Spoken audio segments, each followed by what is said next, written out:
Assalamualaikum warahmatullahi wabarakatuh. Salam sejahtera untuk kita semua.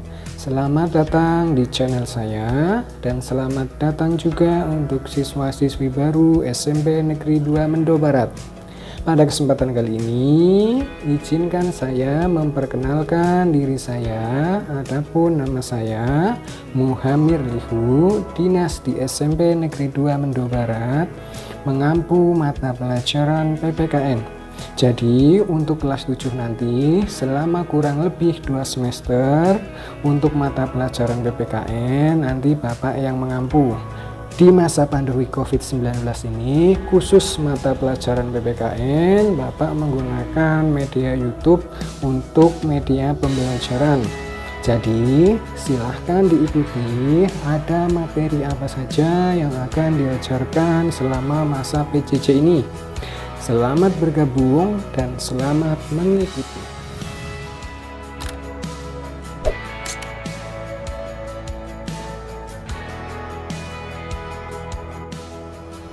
Materi pembelajaran PPKN untuk SMP atau MTS kelas 7, khususnya semester ganjil ya.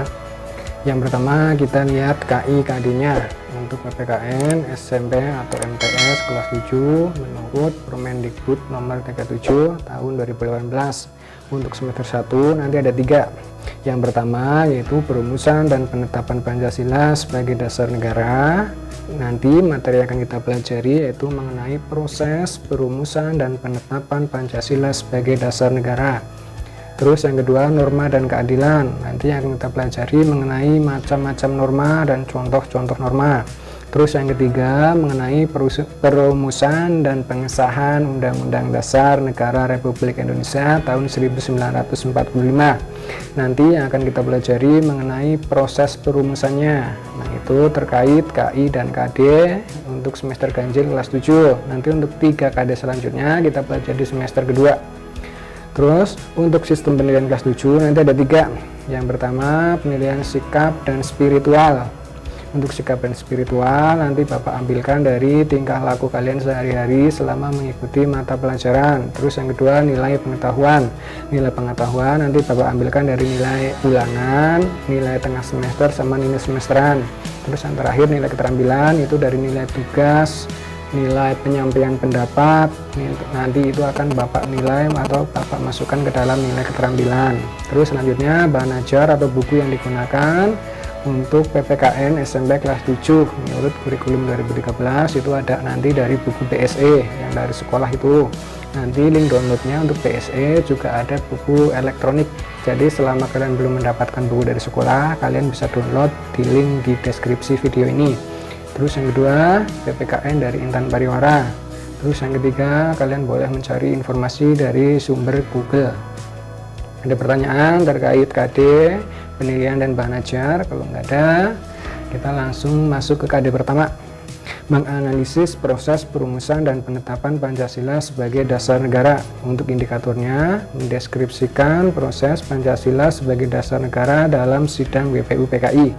Nah, di dalam bab pertama,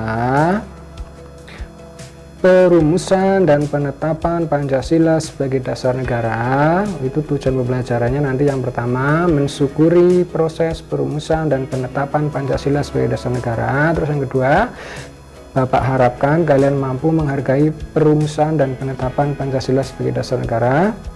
Terus yang selanjutnya dapat menganalisis proses perumusan. Yang terakhir dapat melihat komitmen kebangsaan para pendiri negara dalam proses perumusan dan penetapan Pancasila. Sejarah perumusan Pancasila sebagai dasar negara dimulai pada tanggal 8 Maret 1942, Jepang datang ke Indonesia dan mulai menduduki beberapa wilayah di Indonesia. Bangsa Indonesia mengalami sejarah yang panjang dalam melawan penjajah. Kita tahu, kita pernah mengalami penderitaan ketika dijajah oleh bangsa Belanda. Sejarah juga mencatat kekalahan Belanda oleh tentara Jepang dalam Perang Asia Timur Raya itu menyebabkan bangsa Indonesia itu dijajah oleh Jepang. Ibarat pepatah, lepas mulut harimau masuk ke mulut buaya. tepat kiranya untuk menggambarkan bagaimana kondisi penderitaan bangsa pada saat itu. Penderitaan akibat kepelaksanaan kebijakan tentara, khususnya tentara Jepang ya, terhadap bangsa Indonesia itu antara lain: satu, pelaksanaan kerja paksa, terus romusa, terus perbudakan paksa pada perempuan-perempuan Indonesia yang dipekerjakan oleh tentara Jepang itu untuk menjadi budak seks oleh tentara-tentara Jepang atau Fujinkai. Nah, kekalahan Jepang di Perang Dunia ke-1. Pendudukan Jepang atau kemenangan Jepang di Indonesia itu tidak bertahan lama, hanya 3 tahun. Pada tanggal 6 dan 9 Agustus 1945, Jepang dibom atom oleh Sekutu. Atas kejadian itu, kemudian diberikanlah janji kemerdekaan Indonesia dengan dibentuknya BPU PKI atau Badan Penyelidik Usaha Persiapan Kemerdekaan Indonesia pada tanggal 1 Maret 1945. Janji Jepang membentuk BPU PKI direalisasikan pada tanggal 29 April 1945 bersama dengan hari ulang tahun Kaisar Hirohito. Secara resmi, BPU PKI dilantik oleh Jepang dengan anggota berjumlah 62 orang yang terdiri atas tokoh-tokoh bangsa Indonesia dan 7 orang anggota perwakilan dari Jepang. Ketua BPU PKI pada saat itu ialah KRT Rajiman Widyodiningrat dan wakil ketuanya yaitu Ichibangase Yoshio atau perwakilan dari Jepang. Nah, lanjut. KRT Rajiman Widyodiningrat selaku ketua sidang menyatakan perlunya suatu dasar negara. Selanjutnya, beberapa anggota menyampaikan pendapatnya tentang perumusan dasar negara. Insinyur Soekarno, terus Supomo dan Muhammad Yamin itu merealisasikan bentuk-bentuk perumusan dasar negara. BPU PKI mengadakan sidang sebanyak 2 kali, sidang resmi dan 1 sidang tidak resmi.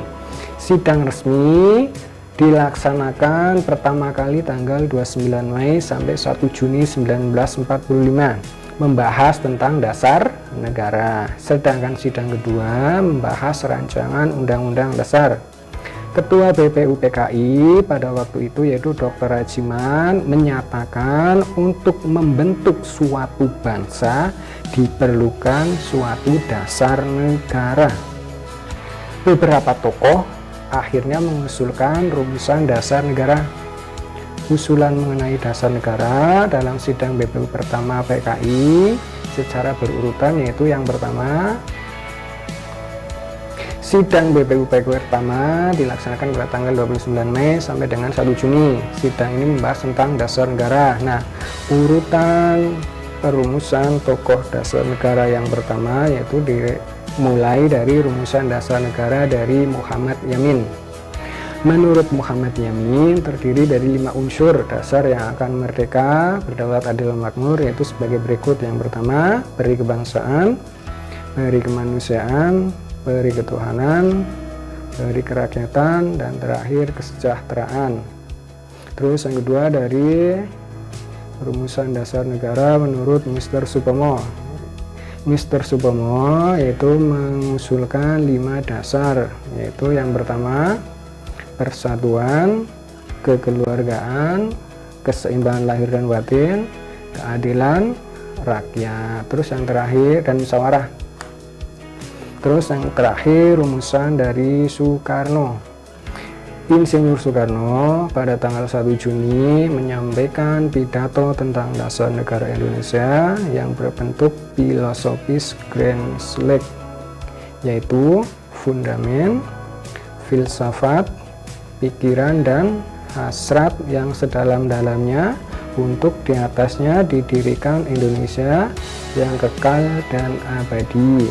Rumusan yang diusulkan yaitu yang pertama nasionalisme dan kebangsaan Indonesia, terus yang kedua internasionalisme dan peri kemanusiaan, yang ketiga mufakat atau demokrasi, yang keempat kesejahteraan sosial, yang kelima ketuhanan yang Maha Esa. Kelima dasar itu kemudian kita kenal dengan istilah Pancasila. panca yang berarti apa? 5, dan sila yang berarti asas atau dasar.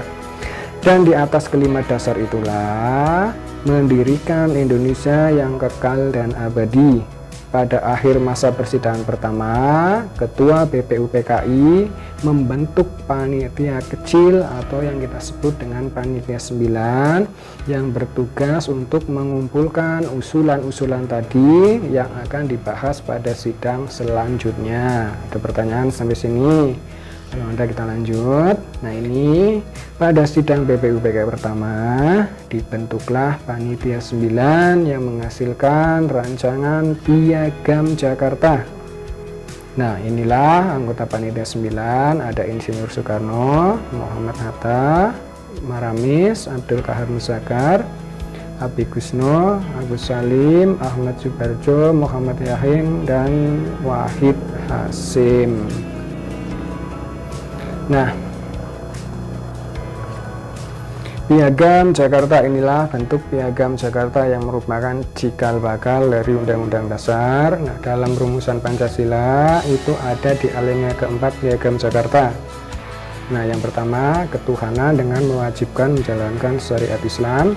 Yang kedua, kemanusiaan yang adil dan beradab. Yang ketiga, persatuan Indonesia. Yang keempat, kerakyatan. Yang kelima, keadilan sosial bagi seluruh rakyat Indonesia. Nah, di sini ada perbedaan antara rumusan Pancasila yang ada dalam Piagam Jakarta dengan rumusan Pancasila yang ada di dalam Undang-Undang alinea keempat, yaitu pada sila pertama. Nah, nanti mengapa pada sila pertama itu berbeda dengan sila pertama yang ada di dalam Undang-Undang Dasar, nanti akan kita bahas pada pertemuan berikutnya. Nah, setelah BPUPKI mengadakan sidang yang kedua, kemudian BPUPKI itu dibubarkan. Kenapa dibubarkan? Tepat pada tanggal 7 Agustus 1945, BPUPKI dinyatakan telah selesai melaksanakan tugasnya dan digantikan dengan PPKI atau Panitia Persiapan Kemerdekaan Indonesia atau Dokuritsu Junbe Linkai. Nah, jadi kesimpulan yang dapat kita ambil dari pelajaran pertemuan pada kali ini yaitu yang pertama, hasil sidang BPUPKI. Yang pertama apa tadi? Perumusan dasar negara, terus Piagam Jakarta, terus pembahasan mengenai rancangan Undang-Undang Dasar, bentuk negara, pertanyaan merdeka, wilayah negara, dan kewarganegaraan Indonesia. Nah, selanjutnya aktivitas 1.1. Coba dilihat di buku. Setelah kalian memahami proses perumusan dasar negara, selanjutnya kalian kerjakan soal-soal yang ada di dalam video tersebut. Kemudian jawabannya itu langsung kalian ketikkan di kolom komentar di bawahnya. Langsung ya, di kolom komentar YouTube. Nah, untuk pertanyaan pertama, siapa saja anggota BPUPKI yang mengusulkan rumusan dasar negara? Terus yang kedua, sebutkan isi rumusan dasar negara yang ada di dalam Piagam Jakarta. Nah, terima kasih telah mengikuti pelajaran pada pertemuan kali ini. Untuk selanjutnya, silakan ditunggu di dalam video selanjutnya. Terima kasih. Wassalamualaikum warahmatullahi wabarakatuh.